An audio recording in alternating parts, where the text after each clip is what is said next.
नमस्कार समस्त ओडिया जिज्ञासा आपण स्वागत। आपण जदि भावुଛନ୍ତି कि ओडिसा रे केवल योग्यता एवं मेधा आधार रे चाकरी मिलुछि तेबे आपण संपूर्ण भावे भूल कहीं ना वीडियो रे आगु शेष पर्यंत बनी रहंतु। शेष पर्यंत वीडियो को देखंतु आपण माने जानि परिबे ओडिसा उच्च शिक्षा विभाग रे एमिते एक घटना सामना को आसी जहाँ शुणिले आपण रक्त गरम हो सत कथा। जड़े कि दुई जन नुहे प्राय 210 रु अधिक अयोग्य प्रार्थी को बेआईन भाव बीएड कॉलेज गुड़िक अध्यापक चाकरी बांटी दि जाए। आबे निज दोष लुचाइबा जाई सरकार जनसाधारण को टैक्स टंकार बेआईन अध्यापक मान सुरक्षा देवाक लगे। आपण मैंने देखिपे सामने पेपर रो गोटे पीस अच्छी 25 तारीख पेपर आपण मैंने चाहिए चेक करेंगे शिक्षक नियुक्ति दुर्नीति को नहीं बा बीएड लेक्चर दुर्नीति वीडियो आगे बढ़ा पूरा मामलाटी को भल भाव बुझु। केंद्र सरकार को संस्था एनसीटी जहाँ अंडर रे आमे कहूचे national council for teacher education जहाँ अंडर रे जितक सब टीचर एजुकेशन प्रोग्राम हो बा टीचर शिक्षक नियुक्ति हो सबूर नियमावली किए बनाए NCT national council for teacher education आपण मैंने जानी रख ठीक अच्छे। जातीय शिक्षक शिक्षा परिषदर गाइडलाइन एवं अपेंडिक्स 4-5 अनुसार यदि आपण को कौन बीएड कॉलेज रे अध्यापक होबार अच्छी तेज आपण पाखे संपृक्त विषय पीजी मास्टर डिग्री सहित एमएड बा मास्टर इन एजुकेशन डिग्री थिबा बाध्यतामूलक आसंतु सही नोटिस टी को देखिए ठीक अच्छे। अपेंडिक्स 5 को आम आसवा ठीक अच्छे। अपेंडिक्स 5 रे एलिजिबिलिटी देखिपर आम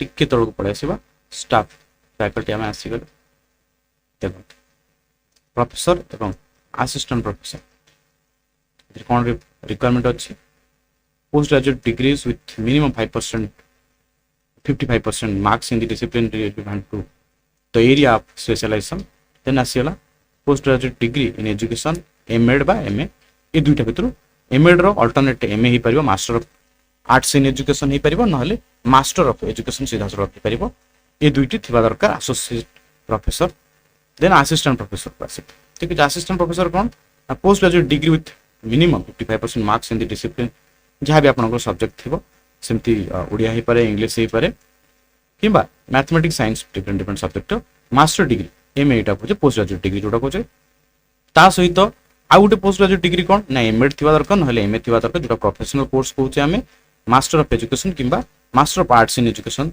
यहाँ हूँ एमएड रो अल्टरनेट ठीक अच्छे। ये दुईटा भितर जहाँ भी जुआड़े गोटे थी दरकार ता सहित any other qualification prescribe bye UGC like net qualification net UGC net qualification आपण पाखे निहांती थिबा आवश्यक ठीक अच्छे। ये आपण मैंने पूरा कंप्लीटली देखिले आउ एमती कौन नोटिफिकेशन रे एतिकी मेंशन कर डिटेल रे ठीक अच्छे कौन कौन क्वालिफिकेशन रहा दरकार आपण मैंने बुझी पारते ठीक अच्छे। ये असिस्टेंट प्रोफेसर प्रोफेसर और एसोसिएट प्रोफेसर पूरा क्लियरली मेंशन अच्छे ठीक अच्छे। देन जदि यही नोटिस मेंशन करा जाइतिला ताहाले नियुक्ति किपरि पाइले जदि यही नोटिस थिबा सत्वे सरकार नियुक्ति देले ता माने कोन जे निहांती भाबरे किछि ना किछि अनियमितता होछि किंतु आम राज्य रे एनसीटी रो सब नियम को कागज रंगा भଳି बसई दिया जाउछि। 210 रु अधिक एमिति लोकंक पाखापाखि असिस्टेंट प्रोफेसर लेक्चरर कर दिया गले जो मान पाखे एमए डिग्री ही नहीं हजार हजार योग्य पिला माने नेट यूजीसी नेट पाई बसिछंती एवं एमएड पास छात्र छात्री बाहर बेकार होई बुलुथिबा बेले ये अयोग्य लोक मान क्यों आधार चाकरी पाई ये सरकार क्लारिफाई करबा दरकार। यही बेआईन चाकरी विषय रे अभियोग हेबा पर एनसीटी आईन गत हिसाब रे एक्शन मोड को आसी राज्यर पाखापाखि 15टी कॉलेज आपण माने देखुथिबे 15टा बीएड इंस्टीट्यूशन को शोकस जारी करी ठीक अच्छे। इनसीटी स्पष्ट चेतावनी देछि कि जदि चलित मास शेष सुधा अध्यापक मानक योग्यता प्रमाण पत्र न मिले तेबे एनसीटी एक्ट 1993 रो सेक्शन 17 बल रे एई 15टी जाक कॉलेज रो मान्यता संपूर्ण भाव रद्द करा ठीक अच्छे।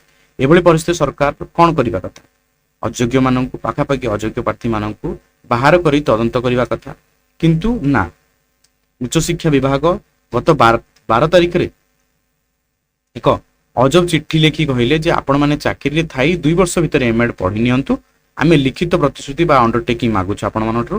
ମାନେ ଚୋରି ତ ଚୋରି, ଚୋରି ଉପରେ ଆହୁରି ସିନା ଚୋରି। ଦେଖନ୍ତୁ ହାୟର ଏଜୁକେସନ ଡିପାର୍ଟମେଣ୍ଟ, ଏମାନେ ରାଜ୍ୟର ଉଚ୍ଚଶିକ୍ଷା ବିଭାଗ। ଏବେ ଶୁଣନ୍ତୁ, এই ଖେଳରେ ସବୁଠୁ ସାଂଘାତିକ ଅଧ୍ୟାୟ କ'ଣ ନା, এই ଅଯୋଗ୍ୟ ଅଧ୍ୟାପକ ମାନେ ଯେତେବେଳେ ଏମଏଡ୍ ପଢିବାକୁ ଯିବେ ସେତେବେଳେ କଲେଜରେ ତ ପାଠ ପଢା ବନ୍ଦ ରହିବନି ଆମେ ଜାଣିଛେ। ତେଣୁ ଉଚ୍ଚଶିକ୍ଷା ବିଭାଗ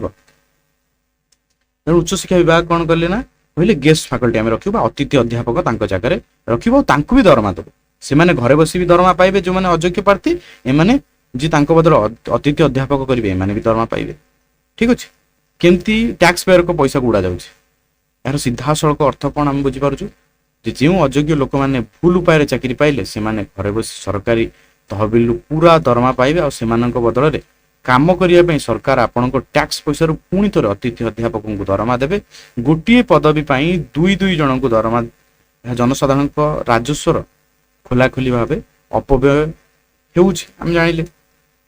ଠିକ ଅଛି, ଆଜି ଓଡ଼ିଶାର ବେକାର ଯୁବକମାନେ ସରକାରଙ୍କୁ ଏହି 3ଟି ପ୍ରଶ୍ନ ପଚାରୁଛନ୍ତି। ଯଦି ନିଯୁକ୍ତି ସମୟରେ କେଉଁ ସ୍ୱାର୍ଥରେ ଏନ୍ସିଟିର ନିୟମକୁ ଆଖି ବୁଜି ଦିଆଗଲା? ଏହି ଯେଉଁ ଦୁର୍ନୀତିର ମାଷ୍ଟର ମାଇଣ୍ଡ କିଏ? କାହା ଛତ୍ର ଛାୟାରେ ଅଯୋଗ୍ୟକୁ ସୁରକ୍ଷା ଦିଆଯାଇଛି? ଯଦି ଏନ୍ସିଟି କଲେଜ ଗୁଡ଼ିକରେ ମାନ୍ୟତା ରଦ୍ଦ କରିଦିଏ, ତେବେ ସେଠାରେ ପଢୁଥିବା ହଜାର ହଜାର ନିରୀହ ଛାତ୍ରଛାତ୍ରୀଙ୍କ ଭବିଷ୍ୟତ ବର୍ବାଦ ହେଲେ ଦାୟୀ କିଏ ହେବେ? ତ ଆପଣମାନଙ୍କୁ ଜଣେଇ ଦେଉଛି ଯେ ଶିକ୍ଷା ବ୍ୟବସ୍ଥାର ଏହି ବଡ଼ ମହା ଘୋଟାଲା ବିରୋଧରେ ସ୍ୱର ଉତ୍ତୋଳନ କରନ୍ତୁ। ଭିଡ଼ିଓଟିକୁ ଏତେ ମାତ୍ରାରେ ସେୟାର କରନ୍ତୁ ଯେମିତି ଏହା ଉଚ୍ଚଶିକ୍ଷା ବିଭାଗର ବନ୍ଦ କାନ ପର୍ଯ୍ୟନ୍ତ ପହଞ୍ଚିବ। ଆପଣଙ୍କ ମତାମତ କମେଣ୍ଟ ବକ୍ସରେ ନିଶ୍ଚିତ ଭାବରେ ଲେଖନ୍ତୁ। ଚ୍ୟାନେଲକୁ ସବସ୍କ୍ରାଇବ କରିବାକୁ ଭୁଲନ୍ତୁ ନାହିଁ। ଜୟ ହିନ୍ଦ, ଜୟ ଓଡ଼ିଶା, ବନ୍ଦେ ଉତ୍କଳ ଜୟ। ତେବେ ମୁଁ ଆଶା କରିବି ଆପଣମାନେ ଭିଡ଼ିଓକୁ ସମ୍ପୂର୍ଣ୍ଣ ଭାବରେ ବୁଝିଥିବେ ଯାହା ବି ନିୟମାବଳୀ ଗୁଡ଼ିକ ଥିଲା ଏବଂ 15ଟି କଲେଜର ଲିଷ୍ଟ ଏଠି ମେନସନ୍ କରାଯାଇଛି। ଆପଣମାନେ ଚାହିଁଲେ ଚେକ୍ କରିପାରିବେ।